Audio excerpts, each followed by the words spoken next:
Hey everybody, it's Father Andrew. I am here with Mrs. Geary and Mrs. McCracken.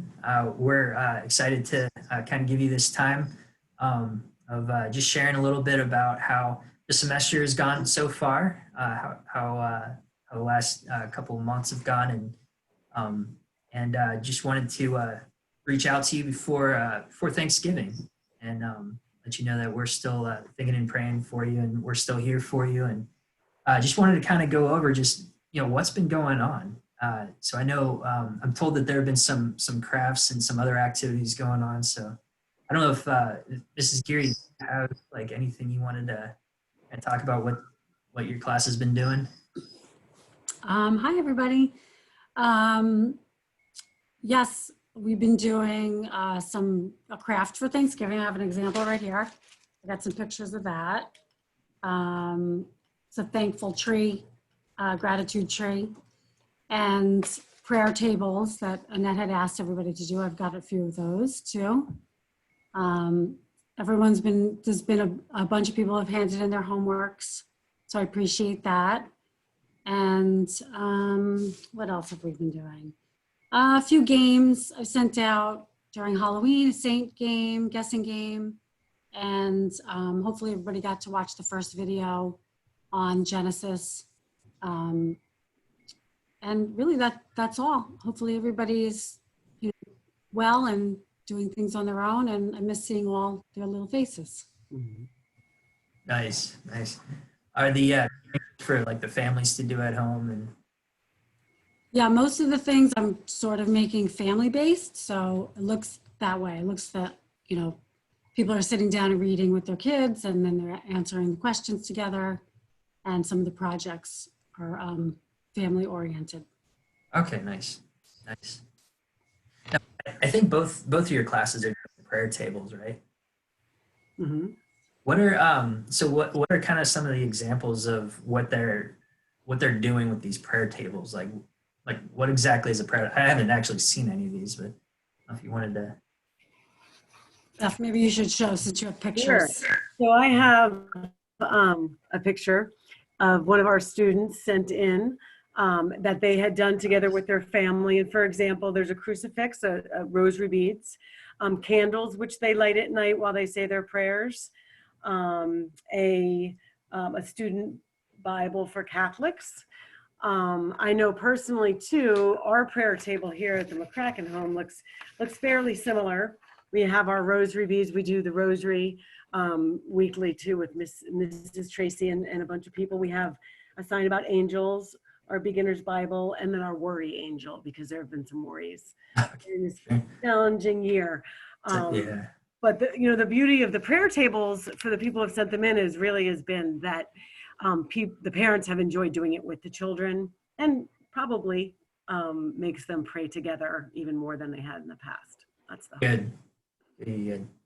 And one of the students did in the spirit of Thanksgiving, similar to the blessings tree, they kind of made up their own out of paper, and the leaves write every day in November what they're thankful for. So that's very similar to Mrs. Geary's craft, something that our families have sent in that they've done. Nice. I like that. I like that. Put it in the middle of your Thanksgiving table. Yeah. Yeah, sharing stuff what you're thankful for. Yes. Cool. I saw too in I think it was the first one you held up. There's a famous icon in that first one you showed up. Um, Good eyes. One? yeah, you could see the three sitting around the table. Yes. Yeah, so it's an image of the Trinity, but it actually comes from the book of Genesis. It's inspired by when Abraham was hosting the three angels um, Okay. at his house. I think it's Genesis 18, 19, something like Mm-hmm. that. Yeah, very cool. I wish I could give credit to, I forgot to write the name of the student family on it, so I wish I could give them credit. Sure, sure. Very nice. Well, great. Thank you for sharing. So this year you're going through the scriptures, right? And so the Great Adventure, what it is it's kind of giving the big picture of the story of the Bible, right? which is great because when you come to Mass, it can be very confusing when you're hearing, a little passage from, this part of the Bible, another passage from this part of the Bible, and like how do these all fit together? And understanding the big picture of the Bible story helps us understand what we're actually hearing when we come to Mass. Is when you come to Mass, the way the readings flow, it kind of assumes that you already know this stuff. But I don't know, I didn't grow up learning the Bible story like from beginning to end. As this is how it all fits together. I just go to CCD and you go to Mass and you kind of hear these random stories, but this is how it all fits together. So hopefully that's what this program is helping you with. So I kind of wanted to talk about, here's my Bible. So I've got the Bible here, and it's first of all, it's a very strange book, right? It's tons of, it's actually not one book. It's 76 books. And they're all put together into a Bible. And the word Bible actually, it means library, right? Or books, right? It's a collection of books. It's not one book. And they're from over 4,000. Some of the earliest writings are in here are from over 4,000 years ago, and so they're from a strange time and a strange place. And we're reading them here in the 21st century, and it's like it just seems like it's a different world. And so the great thing, what I love about this program is that it helps us understand the history and the culture of how the Bible, the history of the Bible kind of developed. Not how the Bible developed, but how these people lived back then, and the story that leads up to Jesus, right? And so you've been going through Genesis and I think Exodus in this first session, but you definitely through most of Genesis. Actually, maybe it's just the 5th and 6th graders are hitting that, getting to Exodus. The things that the storybook comes with is the chart, which I don't know if you've tried to make sense of this chart. It takes a little it takes some doing to understand it. So to help you understand the big picture of the Bible, they've broken the whole story down into 12 periods, right? So beginning with the early world and the patriarchs, those are the first 2 time periods that you guys are covering now. So if you're looking at your chart, let me see if I can get this up here a little better. So you notice that the very first part here going across, it tells you what one of those 12 time periods are. So the very first one is the early world. Right below it, it gives you the narrative book of the Bible. So rather than going through all of the books of the Bible, they were able to kind of give you the whole story in 14 of those books, right, from beginning to end. So beginning with Genesis and then ending with the Acts of the Apostles, right? So the early world time period covers the first, I think it's 11 chapters of Genesis. So that's from the creation of the world right up before Abraham, right? And then underneath, it shows you some pretty important events that happen, right? It talks about one holy couple and one holy family. So one of the ways to understand salvation history or the story of the Bible is how God, he expands his family over time. He starts out with one holy couple with Adam and Eve, and he expands it to a family, and then to a tribe, and then to a nation, and then that nation becomes a kingdom. That kingdom becomes the universal church, the Catholic Church, right? So you have the story of Adam and Eve, you have the story of the fall, the story of Noah and the flood, right? Underneath that, you have Jesus's bloodline, right? So you think about his ancestors, right? So this begins with Adam and Eve, and it tells you who his ancestors were. Going up through Noah and then Shem. And then beginning with the time period of the patriarchs that takes up, Genesis 12 through the rest of Genesis. And you have one holy tribe with Abraham and his son Isaac and his grandson Jacob, right?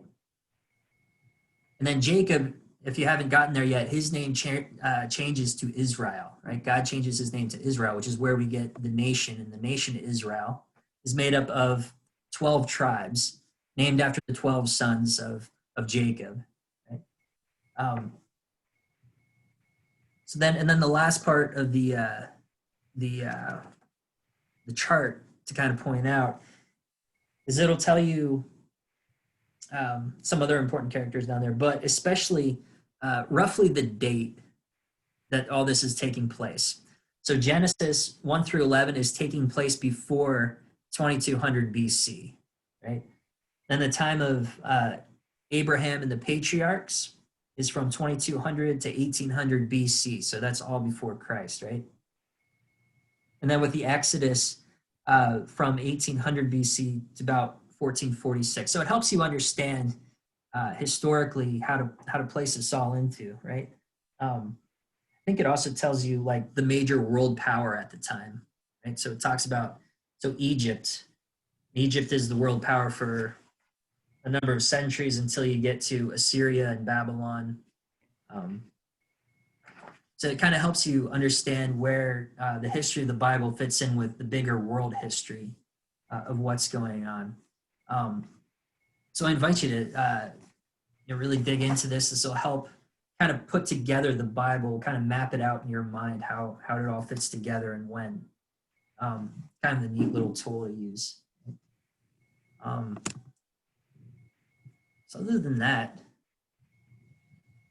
I don't know, were there any kind of like little insights that you've picked up reading through the storybook, Mrs. Geary or Mrs. McCracken? I don't know what you've liked about it, what you've found as challenging, anything? I'd like to add something. I like it. We had said this earlier because it starts with the beginning, and it kind of, the time perspective for me as a parent and for me as a catechist really helps you understand, wow, Jesus came from Noah and all this, because you always thought about just Noah as his own entity and the ark, and so it kind of brings it all together. And what we do as a family on the timeline is, after we've read the chapter, we look and we reference the people that we just studied and talked about, and how they are all coming from the very beginning. So we love this here in our family. One of the other things we had talked about that my family does that I'd like to share is that when we read chapters, there's a great video series called Saddleback Kids. We found it on YouTube earlier during quarantine, and we read the chapter. And this morning we read about Abraham and Sarah, and we followed it up with, it's at max 3-minute video, very sweet, very child-centric, and it tells the story using people and animation very simply of what we had just read together. So it kind of brings it to life. So as a parent, and if we were together too in the CCD classroom at St. Joe's Church, I would probably be sharing that as well. That really, my kids really react to that nicely, and it kind of brings everything together for us. Nice. Well, Beth really pretty much just said it all. That was perfect. Yeah, I agree with you. Nice. Maybe what I'll do is I'll put a link to the Saddleback Kids when we post. As I'm posting this video, I'll put a little link there so people can check it out for themselves. It's great. It's there are a lot of great stories in there, and having something like the Saddleback Kids to help make that come to life. And it's one of those things that I think when we get the big picture of salvation, we above all we see all the great ways that God has worked throughout history, right? Things that we can be thankful for. And so with that, we've got Thanksgiving coming up this Thursday. And so maybe to close, maybe there's just one thing from the past year we could all share about what we're thankful for. Well, gosh, there's actually so much to be thankful for, really, because it definitely made me and my family focus on things that we probably wouldn't have before.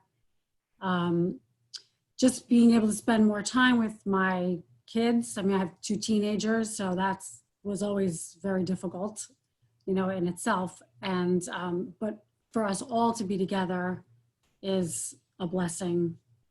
We have more dinners together. We do more hikes and walks and things like that, that maybe everybody would go their separate ways. So I'm definitely thankful for that. And I also think I, I will be more thankful now, I think, when I get to see my relatives who, you know, maybe are more nervous and I really haven't been able to hug them or give them a kiss when they come in the house. I think I definitely took that for granted. I think we all did, that we got to see them whenever we wanted and spend time with them. And now it's um, something that's, you know, far and few between. So I think that I'll definitely be thankful for that when we can have that back. Absolutely. Very well said. I would just add to that that I'm thankful for health, and it's kind of never been thought about every day, waking up feeling good, and in the appreciation and gratitude I have for that to get through the day. I also feel like the quarantine has strengthened my faith. You know, there's been a lot of challenging times where I have leaned on my faith, which I have a lot of gratitude for, because without that, I think I would really, it would be a very, very difficult year. More so. I asked my kids today, and they said for family, which was really sweet because they like their family. They like being around the family. Like Nicole said, Mrs. Geary said, it's the past 9 months we've been together a lot, and to be able to say that 9 months later is that's a nice thing. It makes me feel good as a mom. Yeah, awesome.